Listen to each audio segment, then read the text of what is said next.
All right, let's dive in. Today we're tackling a pivotal chapter in American history, the Great Migration. We'll be using The Warmth of Other Suns, that incredible Pulitzer Prize-winning book by Isabel Wilkerson. It's going to be a journey, folks, as we uncover why so many people left everything they knew behind, the challenges they faced, and what they achieved along the way. It's a powerful story, not just a history lesson. It's really about the resilience of the human spirit and the unwavering search for something better. Wilkerson masterfully uses the stories of just three individuals to bring a whole era to life, an era that completely reshaped America. Exactly. It's not just dates and dry facts. It's like stepping into the shoes of those who actually lived through this. We're talking about over 5.5 million African Americans leaving the South between 1915 and 1975. That kind of movement, it's hard to even grasp the sheer scale of it. It wasn't some orchestrated event, it was a continuous flow of people driven by this deep human desire for something more, something better. And what's really fascinating is how different this migration was from typical patterns. Usually people move shorter distances, right? But in this case, people were traveling vast distances, some even clear across the country. It really highlights the desperation they felt, the need to escape a system that was designed to oppress them. And speaking of that system, Wilkerson really doesn't hold back when describing the brutal realities of life under Jim Crow. For those who might not be familiar, Jim Crow was this whole set of laws and social customs that basically enforced racial segregation and disenfranchisement. Just imagine living in a society where your basic rights are denied, you're constantly facing the threat of violence, and you're denied opportunity simply because of the color of your skin. It's really chilling to read about the kind of terror that was just part of everyday life for African Americans in the South. One story that really stuck with me was about Claude Neal, who was lynched in Florida back in 1934. It's horrifying. Thousands of people actually gathered to watch this man be tortured and murdered. It just shows how deeply ingrained the racism was and how incredibly vulnerable Black lives were. And it wasn't just the physical violence, it was the constant humiliation, the degradation that just must have worn people down. Wilkerson shares this story about Ida Mae Gladney's cousin, Joe Lee. He was brutally beaten and thrown in jail because they thought he stole some turkeys. Later on, guess what? The turkeys come strolling back home, proving he was innocent all along, but by then, the damage was already done. Stories like that make it clear why so many people were just desperate to get out. It wasn't just about better jobs or opportunities. It was about escaping a system that denied them their basic human dignity. So let's meet our first traveler, Ida Mae Gladney. Right, Ida Mae. She was a sharecropper from Mississippi. Can you imagine that life? The grueling work of sharecropping. You're constantly in debt, working yourself to the bone for someone else's profit with almost no chance of a better future. And to add to that, she was pregnant at the time and had to keep it a secret from her own mother. Imagine the weight of fear she carried as she left in the middle of the night, hoping for a fresh start. Her story really embodies the strength and determination of so many women during this time. And her escape to Chicago was only the beginning of a long, challenging journey of adaptation and struggle. It really makes you wonder, what was going through her mind as she left everything behind. Was it relief? Terror? Probably a mix of everything. And then there's George Starling, our next traveler. His story is all about courage in the face of incredible oppression. George was a young man from Florida. And get this, he dared to challenge the citrus industry, which was known for exploiting its workers. He organized his fellow fruit pickers to demand better wages, putting his own life at risk in a system where any kind of dissent could get you killed. You have to remember, back then, speaking up for your rights could have deadly consequences. It's unbelievable how he managed to rally others to stand up for themselves, knowing the danger involved. Wilkerson described how the White Grove owners were so threatened by George's activism that they planned a necktie party for him. A necktie party, a euphemism for lynching. It's chilling to think how close he came to losing his life just for speaking up. He had to make a daring escape, fleeing Florida on a train. You can picture him heart-pounding with every mile as he gets further and further away from danger. The relief when he crossed that border into the north must have been overwhelming. But even then, his journey wasn't over. Just like Ida Mae's, George's story is a stark reminder that the fight for freedom often came at a huge price. This wasn't about packing a suitcase and heading north for a better life.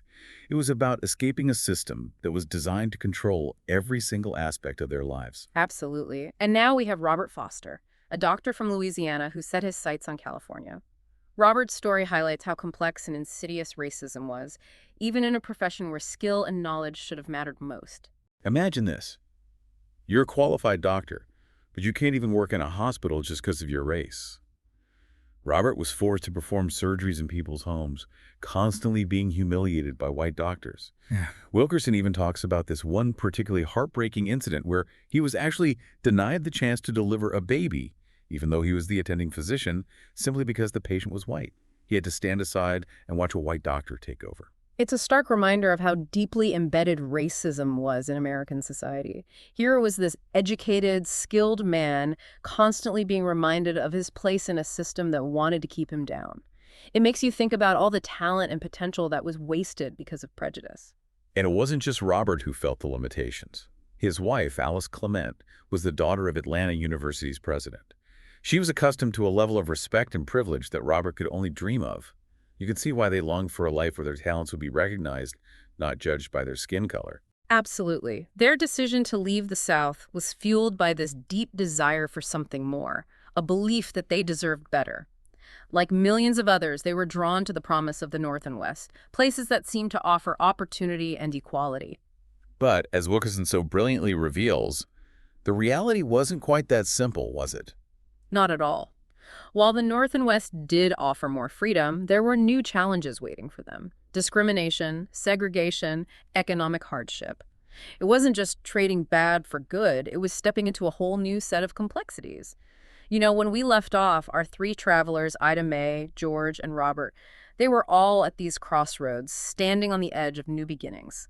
They'd escaped the brutal realities of Jim Crow, but what about the North and West? Were these places really the promised lands they'd imagined? Well, as Wilkerson shows us, it was more complicated than that. Sure, there was more freedom, more opportunities, but there was also discrimination, segregation, and economic hardship. It wasn't just a simple swap of bad for good, it was more like stepping into a whole new set of challenges. Take George Starling, for instance. He escaped Florida after leading that movement for better wages for fruit pickers. And he eventually found work as a Pullman porter on the railroads. That was a prestigious job back then, offered a good deal of security. But even in that position, he wasn't immune to racism. It's tough to read about some of the things he went through. Even in the North, he faced racial slurs, was treated like a second-class citizen. It makes you realize that the North wasn't exactly this utopia that some people had hoped for. Exactly. And for Ida Mae Gladney, well, remember, she arrived in Chicago pregnant and alone. It wasn't easy for her to find decent housing. She often had to pay ridiculous rents for tiny, rundown apartments. Landlords took advantage of black families desperate for shelter, knowing their options were limited. It's a good reminder that discrimination isn't always about outright violence or hatred. Sometimes it's about those systemic inequalities that limit access to things like housing, jobs, and education. And don't forget about the racial tensions that boiled over in cities like Detroit and Chicago. Wilkerson talks about these riots that erupted, revealing just how much prejudice simmered beneath the surface. They weren't isolated incidents. They were a reflection of deep-seated racial animosity. It really makes you think. The fight for equality didn't end at the Mason-Dixon line. The Great Migration wasn't this one-time event with a clear ending. It was a long, ongoing process, a struggle that continued even after they reached their destinations. Oh, absolutely. But in the midst of all these challenges, you see this incredible resilience in the migrants. They built new communities, created institutions, found ways to express their culture and support each other. Think about the role of churches, for example. Yeah, the churches. They became these vital centers of social life, a place for spiritual guidance, emotional support, a sense of belonging. Right. They offered a taste of home, a connection to shared experiences and heritage. They were a lifeline for so many, a reminder of the strength and resilience of the Black community. And the music. The Great Migration had this huge impact on American music. The blues traveled north, mixed with other genres, and gave birth to new forms of expression, like jazz and R&B. Right, these sounds became the soundtrack of urban life, capturing the joys and sorrows and aspirations of a whole generation. It's amazing how these individual stories of migration contributed to a cultural revolution. Think about artists like Mahalia Jackson.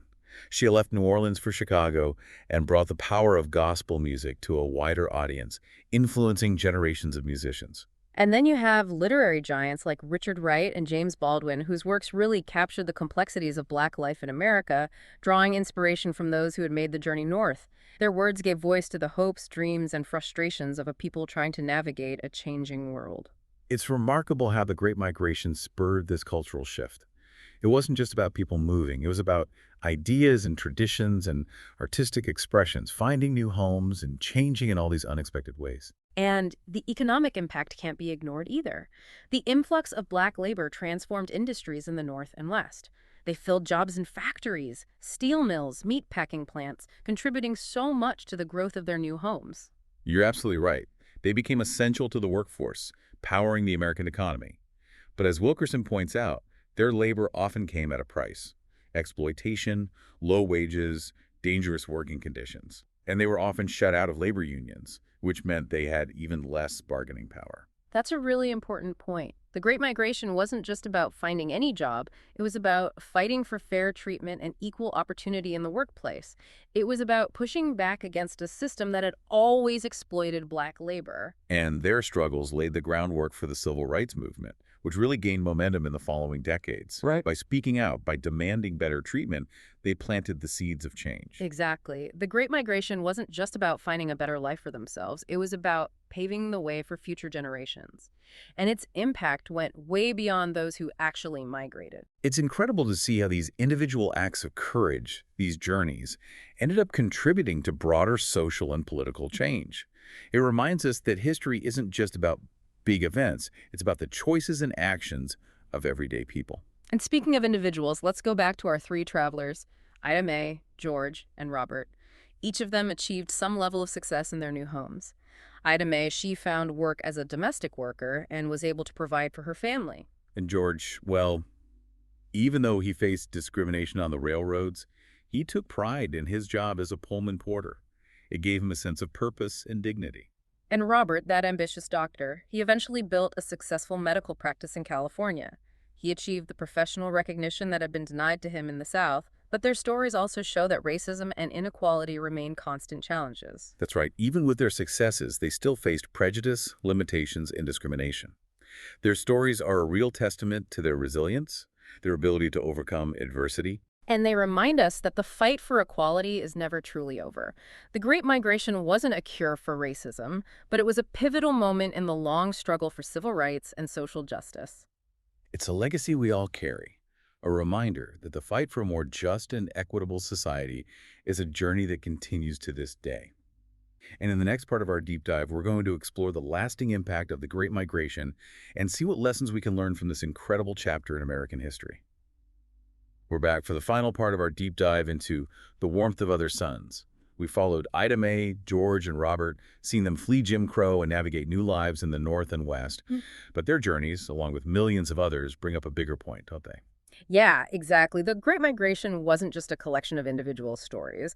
It was a massive upheaval that changed the face of America. The impact of all those people moving, well, we're still feeling it today, in everything from our cities and culture to our politics. It really is mind-boggling to think about. All those individual acts of courage, people deciding to leave everything behind, and it all added up to this transformation of American society. And Wilkerson does a brilliant job of connecting those personal stories to the bigger picture, showing how they rippled outward and shaped the world we live in today. One of the most obvious changes is the demographic shift. The Great Migration totally reshaped American cities, created new cultural centers, and changed the racial makeup of entire regions. Think about places like Chicago and Detroit. Their black populations exploded, leading to both opportunities and challenges. It definitely wasn't all smooth sailing. You had this huge influx of people with strained resources, led to competition for housing and jobs. Right. But at the same time, you saw these incredibly vibrant communities emerge, so rich in culture and tradition. Think about the music, the food, the art, all these amazing blends of Southern and Northern influences. It reminds us that change is rarely simple or predictable. There are always growing pains and unexpected outcomes. But it also brings this potential for something new, for creativity, for reimagining what's possible. And the impact wasn't just on demographics and culture. The Great Migration also had a huge impact on politics. As African Americans gained a foothold in their new homes, they started to gain political power, demanding equal rights and representation. It wasn't just about escaping Jim Crow, it was about building the power to dismantle it. Concentrated in urban centers, black voters had leverage. They elected black mayors and representatives who fought for their needs. And this shift in political power laid the groundwork for the civil rights movement. It's amazing to think about all those individual journeys, all driven by the desire for a better life, And they ended up contributing to this massive movement that would change the nation. It speaks to the power of collective action, of people coming together to fight for change. Which leads to a crucial question. What can we learn from the Great Migration today? What lessons can we take from these stories of courage, resilience, and the pursuit of justice? For me, it reinforces the idea that history isn't just something in the past. It's a living thing that shapes our present and future. The struggles of those who took part in the Great Migration, they resonate with the challenges facing marginalized communities today. Absolutely. We're still wrestling with inequality, discrimination, and the fight for equal opportunity. The stories and the warmth of other suns are a powerful reminder that change takes time, it takes perseverance, and often comes at a price. But it also reminds us that change is possible, that even in the face of overwhelming challenges, the human spirit can prevail. Those who took part in the Great Migration, they dared to dream of a better world, and those dreams continue to inspire us. Their journeys remind us of the power of hope, the importance of standing up for what's right, and the incredible resilience of the human spirit. It's a legacy we all share, a story that's still unfolding. If you haven't already, you really need to read The Warmth of Other Suns. It's one of those books that stays with you long after you finish it. It'll challenge you, inspire you, and give you a deeper understanding of how America came to be the way it is. And if you're looking to pick up a copy, we've got an affiliate link in the show notes. Every purchase helps us out, so thank you. It's a book that can change the way you see the world. It's a testament to the power of stories, the importance of understanding our history, and the strength of the human spirit. Until next time, keep exploring, keep learning, and keep those conversations going.